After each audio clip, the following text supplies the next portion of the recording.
Hello everyone, Rachel Mbuki here for Sheen Magazine TV, and as you know, we are always on the scene, and tonight is no different. Today we are at the film premiere of the film Something From Tiffany's. Now this is yet another Amazon Prime Video film produced by Amazon Studios, and what's also cool about it is that it's actually being produced by Reese Witherspoon as well. Now I'm looking forward to speaking to Reese and the stars of this film. I want to know what it's like for her being behind the camera for a change, because obviously we are used to her being in front of the camera. Now another fave, a cultural fave that's starring in this film is Kendrick Sampson, and I can't wait to speak with him and find out what this experience was like.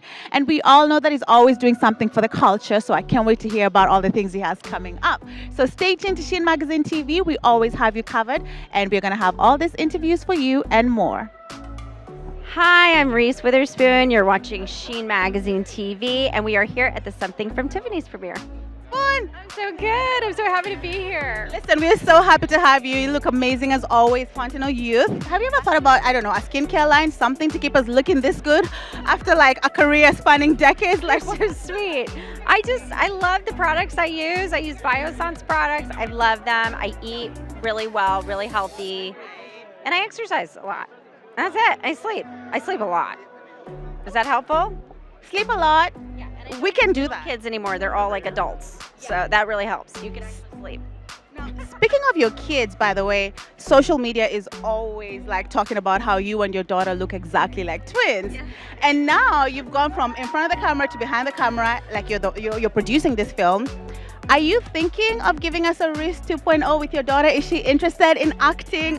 I don't know. She might want to. You know, she's 23 now and just kind of finding what she wants to do with her life. But she's just such a wonderful artistic girl. Like woman. She's a woman. And no, I wouldn't be surprised if she became a filmmaker or something. She just writes beautifully and she has a beautiful vision for things. I was born and raised in Kenya, grew up watching you. So it's always surreal when I'm standing next to people I grew up watching and thinking one day, do you know that you have like people who are crazy about you from all over the world? Because I feel like you guys don't really ever know that. Like, do you get it? I've actually been to Kenya. I had a wonderful time. Yes, I did a small thing in a movie there once called The Good Life. And I had such a wonderful time. And I got to go around and I took my daughter. So it was a really special moment for me and a really great memory. That it does touch my heart. It's like I was saying to somebody, I had this career from the time I was 14 years old and I've gotten to see the whole world and meet people, and I never take it for granted because it's really a gift. Thank you so much for stopping by. What up? I'm Kendrick Sampson and you're watching Sheen Magazine TV. So we're still here at the premiere for Something From Tiffany's, and I'm getting tongue-tied because look who I'm standing next to. Oh my gosh, Kendrick, how are you? I'm good. I got to just introduce the film, or we got to introduce the film, and people are about to feel good in an hour and a half. Let me tell you. For an hour and a half. It's an enjoyable ride. Absolutely. And when I tell you that you are loved, because we all stayed here and waited for you, all these outlets, everybody had to get to speak with you. You are such a vibe. Now, you're literally the definition of for the culture. In my book, all right? Because when it comes to films, you're there. Insecure, hello, you're like the ideal boyfriend for everybody.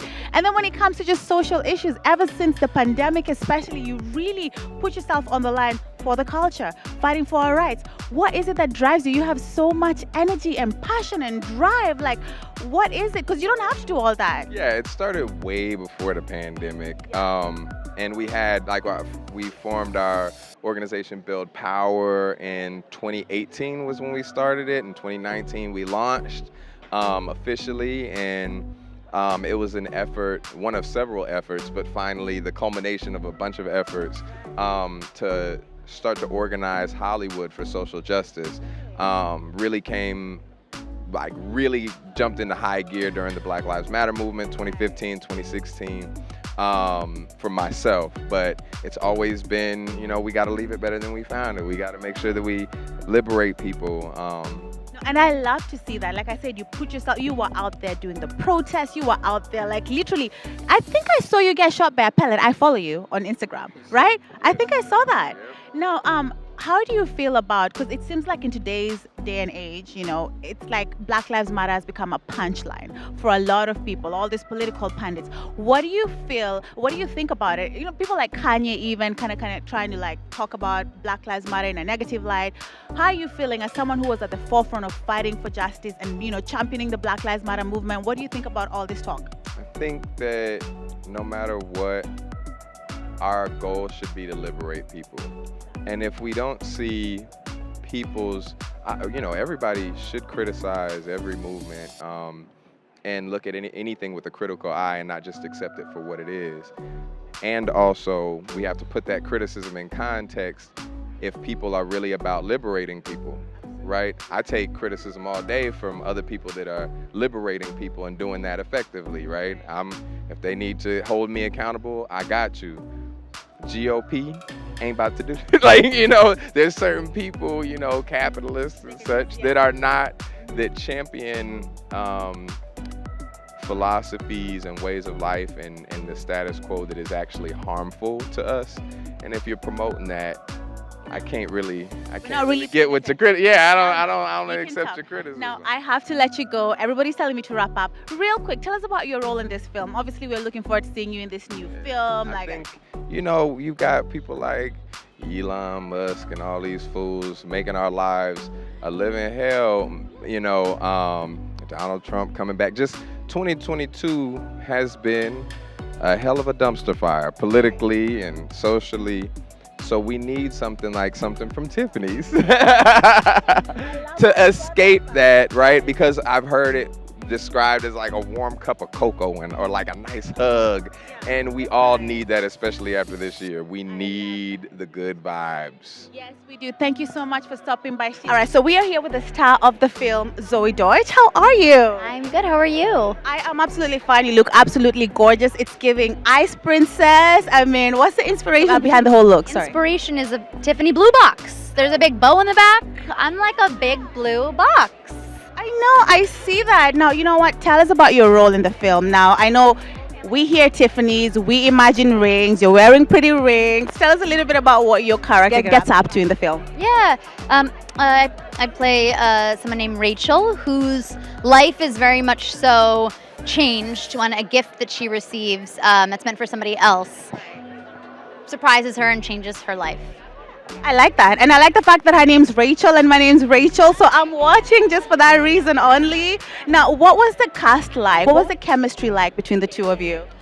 Yeah, I think it was immediate, and he's just such a wonderful person and actor, and it was, in general, the shooting experience was by far the most joyful, easy, lovely shoot I've ever been on. Like not a single bad day, just absolutely a dream, which, it is never that way. So. All right, so we're here with Melissa Hill. Now, without this amazing lady, this film wouldn't be happening because you are the author of the book that inspired this film. How are you? Thank you. I'm good. It's a really exciting night.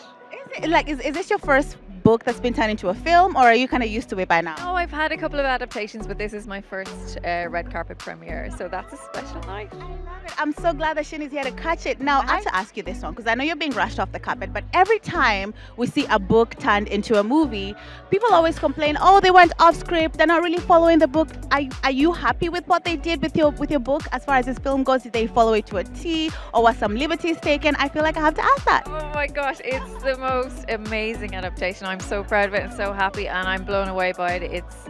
It's something special, believe me.